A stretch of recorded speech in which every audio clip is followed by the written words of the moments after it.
बिजली देवादेव महादेव के टुकड़े छोटे छोटे टुकड़े होते हैं। फिर वहाँ अनाउंस होता है कि बाबा पर बिजली गिर गई है, और वहाँ का एक परिवार जिसके पाँव में प्रॉब्लम रहती है, पाँव में तकलीफ रहती है, वो ट्रेडर साइकिल से चलता है और वो मक्खन इकट्ठा कर उस माखन से शिवलिंग को जोड़ता है। और शंकर भगवान के शिवलिंग को जोड़ने के बाद भगवान देवादेव महादेव पर जब जल चढ़ाया जाता है तो वो शिवलिंग माखन का जुड़ा हुआ इतना प्रबल हो जाता है कि हाथी के पांव से हाथी की सूंड से नहीं दिखता।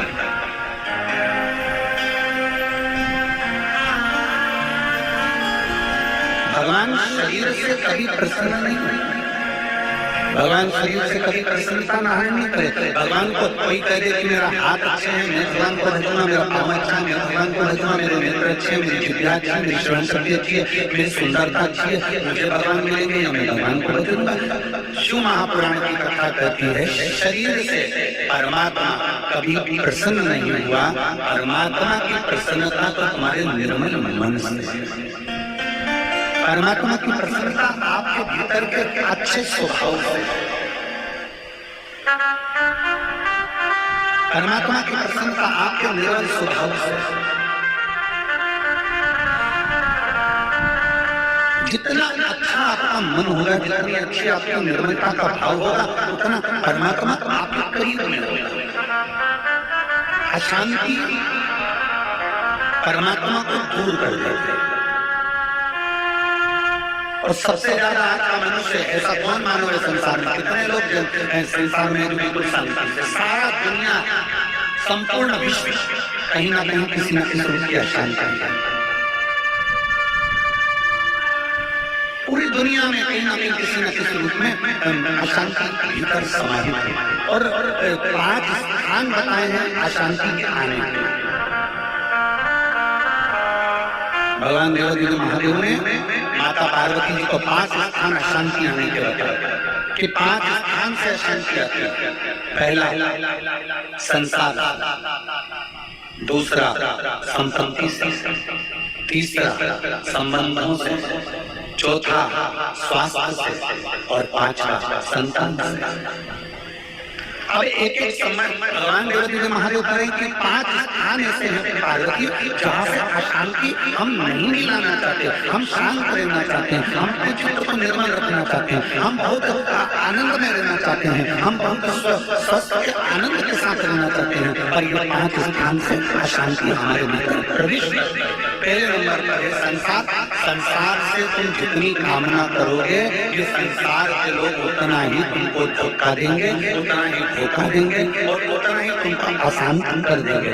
तुमने आस लगाई कि मैंने बहुत आस लगा कर बैठे कि मुझे पत्नी मिलेगी तो ऐसे मिलेगी, मुझे पति मिलेगा तो ऐसा मिलेगा, वो मुझे रोज घुमाने के लिए दिल्ली लेके जाएगा, वो मुझे घुमाने के लिए यहाँ लेकर जाएगा, वो मुझे गोवा लेकर जाएगा, मुझे ये इतना आस जोड़ कर बैठे थे, इतना तमन्ना जोड़ कर बैठे थे, इतना विचार कर बैठे थे। फिर विचार करा मेरी पत्नी ऐसी मिलेगी, मैं कहूँ बैठ जा, मैं कहूँ पानी भला, मैं कहूँ ऐसा करे वैसा करे, मेरी पत्नी ऐसी मिलेगी वैसी मिलेगी। और दोनों ने बहुत आस्था है और मालूम पड़े संबंध हुआ, शादी हुई, मिली।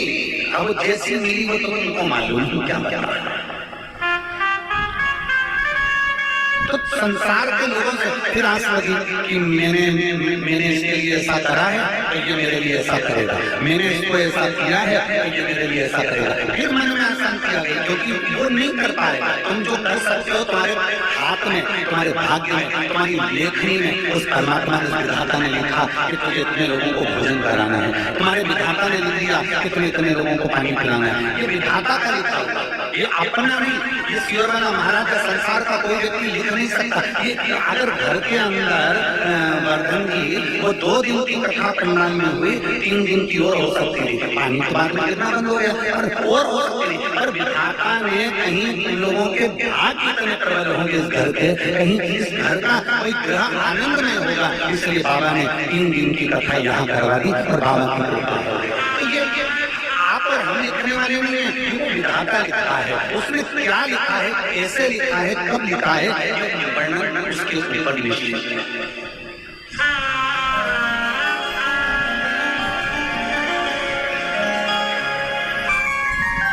और मैंने तेरे ही भरोसे बाबा, तेरे ही भरोसे हवा उड़ती जागी बाबा, ढोल तो चली ना मैं कंडी जागी, भोले मैं तेरी शंभो में हवा उड़ती जागी बाबा, ढोल तो चली ना मैं कंडी जागी। ये उसके ऊपर निश्चित करता है, उसके ऊपर निर्भर करता है कि क्या लिखा है।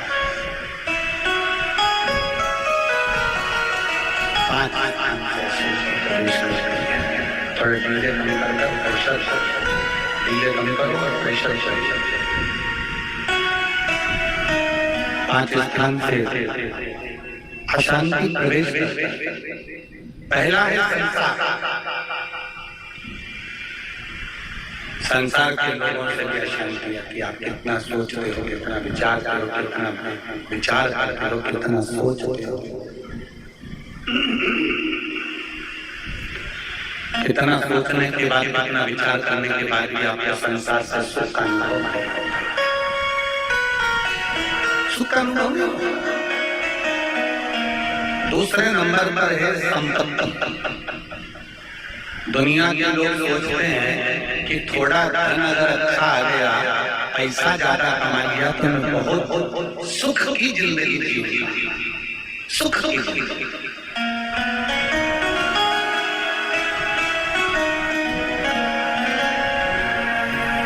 मेरे पास अगर थोड़ा दौलत ज्यादा आ गया, धन ज्यादा आ गया, संपत्ति ज्यादा आ गया, मैं सुख करता ना।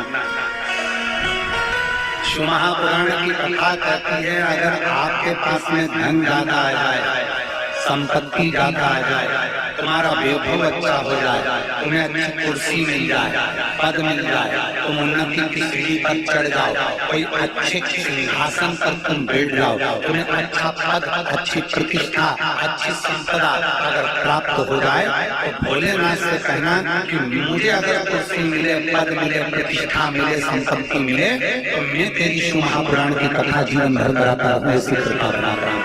संपत्ति का सुख वो है कि भगवान का नाम अपने मुख से निकल तो संपत्ति का सुख।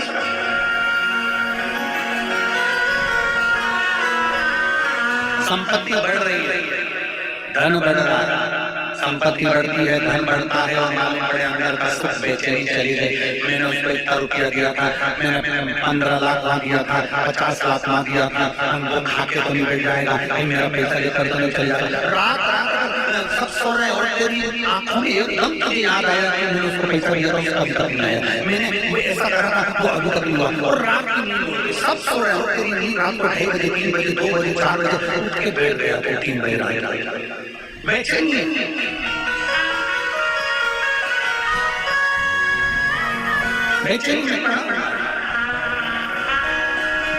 अशांति आने के 5 स्थान में से पहला है संसार, दूसरी है जम के बोलो संपत्ति। संपत्ति अगर आए, वैभव अगर आए, कुर्सी अगर मिले, सत्ता अगर मिले, तुम्हें पद प्रतिष्ठा भोलेनाथ जी की कृपा से अगर मिल जाए, तो ये प्रयास करना कि हमारी संपत्ति से, हमारी कुर्सी से, हमारी प्रतिष्ठा से, हमारे पद से हम भगवान का कितना भजन कर सकते, दुनिया के लोगों के मुख से हम कितना शिव नाम निकलवा सकते।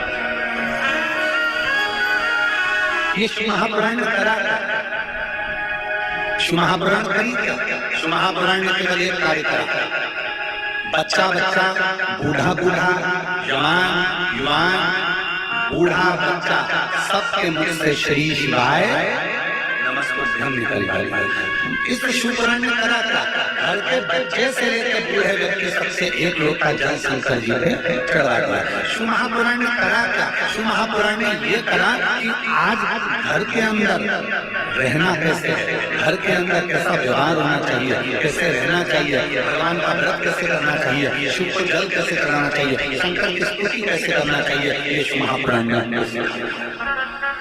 ये शिव पुराण हमें सिखा रहा है।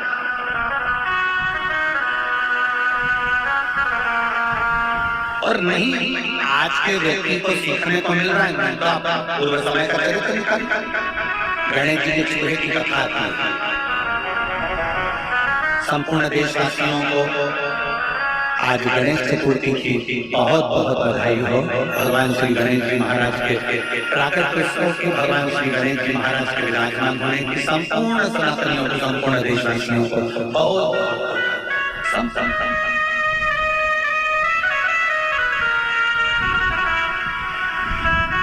शिव महापुराण ने समझाया, शिव महापुराण ने ज्ञान प्रदान किया। और नहीं तो एक पुराना चरित्र है सोबरी ऋषि। सोबरी ऋषि जिनकी धर्म पत्नी का नाम था मनोमयी। सोबरी ऋषि और मनोमयी दोनों शिव की आराधना के बिना एक दिन भी नहीं निकालता। सोबरी ऋषि अगर भगवान शंकर की आराधना करना भूल जाए तो मनोमयी भगवान शंकर की आराधना में दोनों पति पत्नी का नियम था। सोबरी ऋषि का मनोमयी इतनी सी भक्ति उनके अंदर समाहित हो गई कि बिना शंकर के एक क्षण नहीं देता थे। एक क्षण अगर एक शंकर को उठा लेते थे तो हाथ में रखकर शंकर को देखते थे। एक पत्ती को तोड़ लेते थे तो उस पत्ती में भी बेलपत्र का दर्शन किया करते थे। कई माताएं ऐसी हैं, कई भाई ऐसे हैं कि वो किसी भी वृक्ष की पत्ती को तोड़ते हैं और शंकर भगवान को चढ़ाते हैं। वो उस भाव से चढ़ाते हैं जैसे हम बेलपत्र चढ़ाते हैं। नहीं उसके पास में बेलपत्री, और वो कोई भी पत्ती चढ़ा रही है तो शिव के भाव से, कि बेलपत्र के भाव से।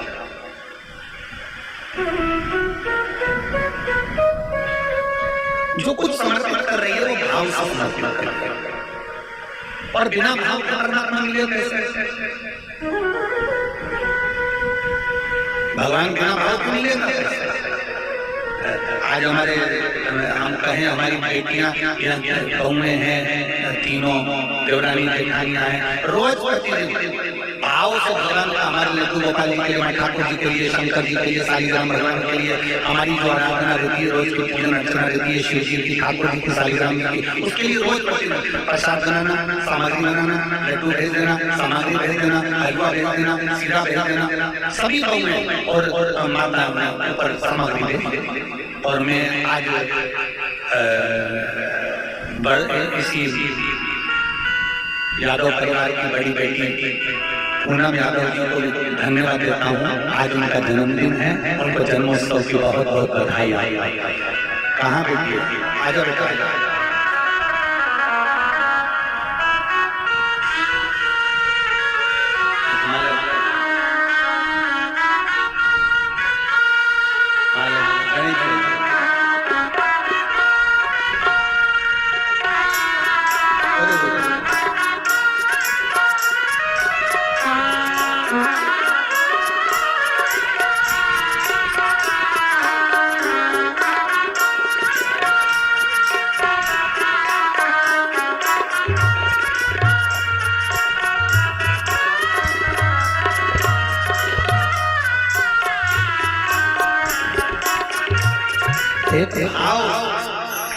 एक भाव अपने भीतर और बिना भाव का परमात्मा कभी नहीं है।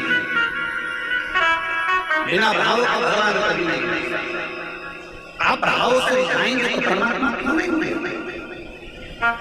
सोबरी ऋषि और उनकी धर्म पत्नी दोनों का एक भाव है। दोनों भगवान शंकर की भक्ति में डूबे रहते, शिव शिवती करते रहते, दिन भर भगवान शंकर के गुणगान करते दिन भर। शंभो शरणे आओ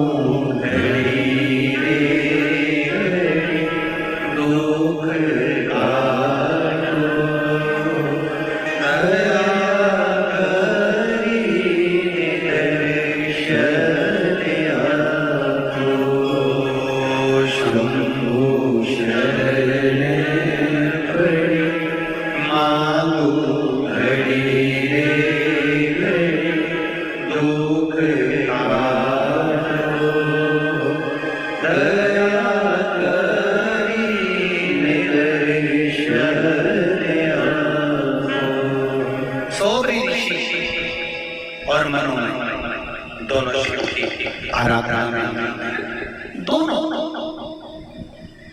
सोबरी ऋषि भी भगवान शंकर की आराधना में और मनोमय भी भगवान शंकर की आराधना में, दो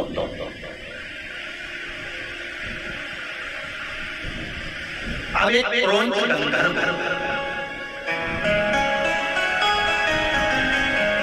देखिएगा जरा कितना सुंदर भाव है। शिव महापुराण की कथा क्या करती है, दुनिया के लोगों को समझाने का कार्य करती है कि शंकर का भजन कैसे, शिव की स्तुति कैसे। क्रोंच गंधर्व है, देवलोक में रहता है, इंद्र लोक में रहता है, गंधर्व है, गंधर्व लोक में रहता है।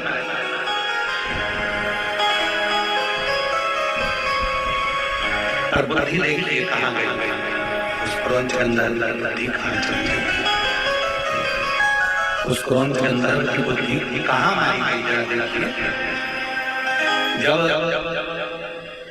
सोबरी ऋषि भगवान शंकर की भक्ति में डूबकर शिवलिंग का पार्थिव शिवलिंग का निर्माण करा, दोनों पति पत्नी ने मिलकर पार्थिव शिवलिंग का निर्माण कर दोनों ने पूजन करी। पूजन करने के बाद सोबरी ऋषि अपनी धर्म पत्नी मनोमयी से कहते हैं कि लाओ मैं शंकर भगवान का विसर्जन कर आता हूँ, तुम मुझे दे दो, मुझे दो।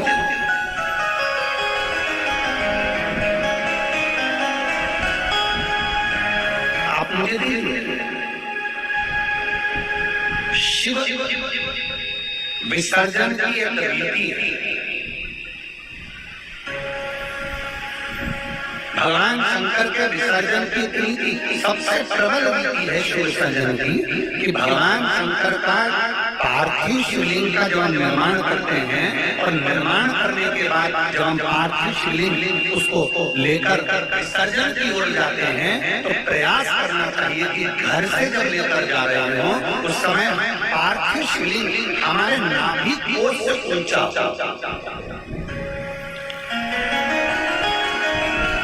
समझ में आए?